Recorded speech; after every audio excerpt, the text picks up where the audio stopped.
Hi, everyone. Welcome to Learn English with Podcast Conversations. I'm your host, Emma, and I'm here with my friend Ava, who is a student, and our teacher, Anna, who is an expert in English language and culture. Today, we're going to have a conversation about a rainy day. How are you doing, Ava and Anna? Hi, Emma. Hi, Anna. I'm doing well, thank you. How about you? Hi, Emma. Hi, Ava. I'm doing great. Thanks for asking. I'm happy to be here with you. That's good to hear. So, as you can see, it's raining outside today. It's been raining for a few hours now, and it doesn't look like it's going to stop anytime soon. How do you feel about rainy days, Ava? Well, to be honest, I don't really like rainy days. They make me feel gloomy and bored. I prefer sunny days, when I can go outside and enjoy the fresh air and the nature. I see. What about you, Anna? Do you like rainy days? Well, I have a different opinion. I actually like rainy days. They make me feel cozy and relaxed. I like to stay indoors and read a book, watch a movie, or listen to music. I think rainy days are good for the soul. Interesting. So, you have different feelings about rainy days. Do you know why that is? I'm not sure. Maybe it has something to do with our personalities or our moods. Yes, that could be one reason. Another reason could be our cultural backgrounds. Different cultures have different attitudes and beliefs about rain and weather in general. Really? Can you give us some examples? Sure. For example, in some cultures, rain is considered a blessing and a sign of good luck. People believe that rain brings prosperity and fertility to the land and the people. They celebrate and thank the rain for its gifts. Wow, that's amazing. Which cultures are those? Well, some examples are the Native American cultures, the Hindu culture, and the African cultures. They have rituals and ceremonies to honor the rain and to ask for more rain. That's very fascinating. And what about the opposite? Are there cultures that consider rain a curse and a sign of bad luck? Yes, there are. For example, in some cultures, rain is associated with sadness and misfortune.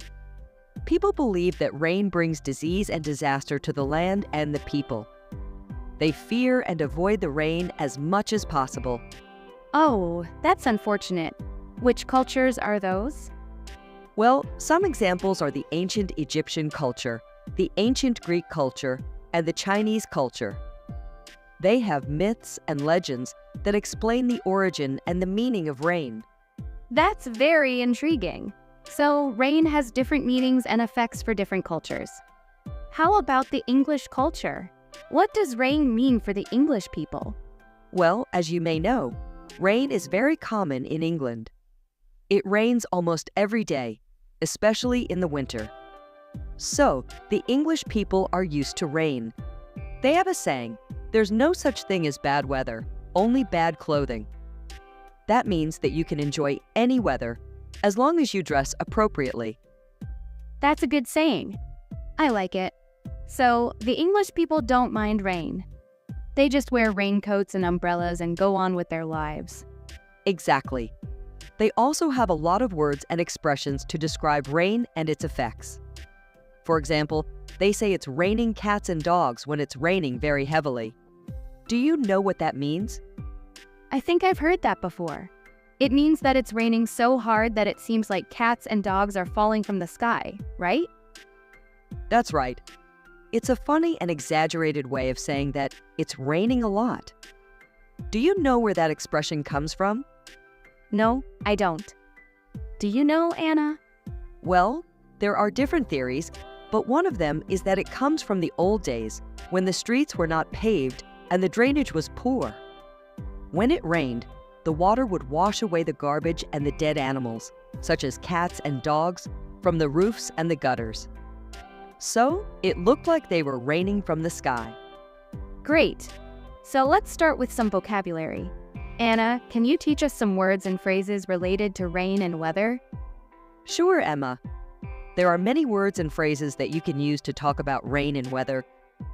For example, you can use adjectives to describe the rain, such as light, heavy, steady, or intermittent.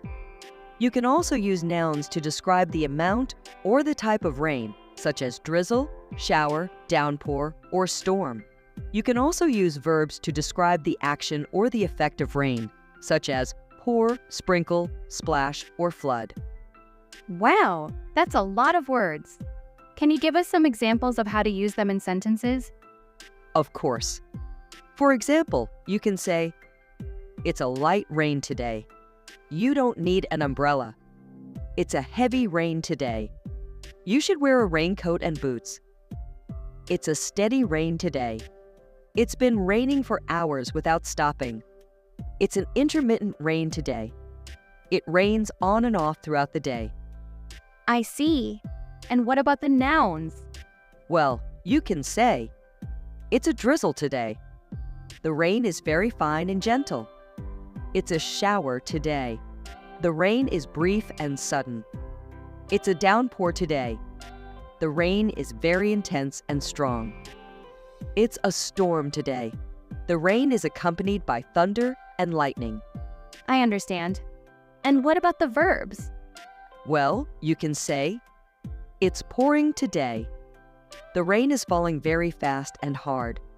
It's sprinkling today. The rain is falling very lightly and softly. It's splashing today. The rain is hitting the ground and making noise. It's flooding today. The rain is causing the water level to rise and overflow." I got it. Thank you, Anna. You're a great teacher. You're welcome, Emma. You're a great learner. Thank you. How about you, Ava? Do you understand these words and phrases? Yes, I think so. They are very useful and descriptive. Can I try to use them in sentences? Sure, go ahead. We're listening. Okay, let me see. How about tout? I like to walk in the drizzle. It feels refreshing and soothing. I don't like to drive in the downpour. It's dangerous and scary. I love to watch the storm. It's exciting and spectacular. I hate to see the flood. It's destructive and tragic. Very good, Ava. You used the words and phrases correctly and naturally. Well done. Great. So, Anna, can you teach us some idioms and expressions that use rain and weather? Sure, Emma. There are many idioms and expressions that use rain and weather. For example, you can use rain to talk about something that happens a lot or too much. You can also use rain to talk about something that spoils your plans or mood. You can also use weather to talk about how you cope with difficulties or changes. You can also use weather to talk about the general situation or atmosphere. Wow, that's a lot of idioms and expressions. Can you give us some examples of how to use them in sentences? Of course. For example, you can say, "It's raining compliments today. Everyone is saying nice things about me. It's raining problems today. Everything is going wrong for me. It's raining cats and dogs today. It's raining very heavily. It never rains, but it pours. When one bad thing happens, many more bad things happen." I see. And what about the expressions that use weather? Well, you can say, "I can weather the storm. I can survive the difficult situation. I need to weather the change. I need to adapt to the new situation. The weather is fine today. The situation is good today. The weather is stormy today. The situation is bad today." I understand. Thank you, Anna. You're a great teacher. You're welcome, Emma. You're a great learner. Thank you. How about you, Ava? Do you understand these idioms and expressions? Yes, I think so. They are very useful and interesting. Can I try to use them in sentences? Sure, go ahead. We're listening. Okay, let me see. How about tout? It's raining invitations today. Everyone is inviting me to their parties. It's raining homework today. I have too much work to do. It's raining men today. There are a lot of handsome guys around. It never rains roses. Life is not always easy and pleasant. Very good, Ava. You used the idioms and expressions correctly and creatively. Well done. Very good, Ava. You used the conversation skills and strategies correctly and naturally. Well done. Thank you, Emma. Thank you, Anna. You're welcome, Ava. You're doing great. Yes, you are. I'm proud of you, and I'm sure our listeners are too. Thank you for listening to Learn English with Podcast Conversations. This was the final part of our conversation about a rainy day. We hope you enjoyed it and learned something new. See you next time.